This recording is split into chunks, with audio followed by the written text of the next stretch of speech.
Guys મિત્રો આજે આપણે આવી ચૂક્યા છીએ અમારી શોપ પર અને આજે ન્યૂ માલ બાંધણીમાં આવે છે તો થોડા પીસ આવ્યા છે બતાવું છું એનો બીજો ભાગ પણ આવશે પણ હાલ થોડા જ પીસ આવ્યા છે તો ચાલો તમને બતાવી આ નવો આવે છે ભાગ બીજા ભાગમાં ઓન કરતા પણ સારી સાડીઓ આવશે એક આ કલર છે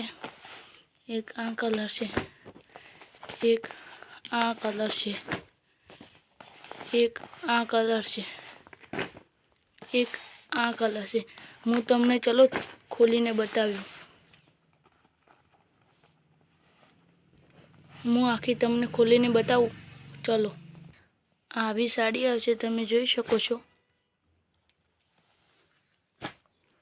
અને આ સાડીનો તમારે ભાવ જાણવો હોય તો હું કોમેન્ટમાં જણાવી દઈશું અને અમારી ચેનલ પર તમે નવા હો તો ચેનલને સબસ્ક્રાઈબ કરો લાઈક કરો શેર કરો કોમેન્ટ કરો જય માતાજી મિત્રો આપણે હવે મળીશું બીજા વિડીયોમાં અને આનો ભાગ બાંધણીનો ભાગ 2-3 દિવસમાં આવી જશે।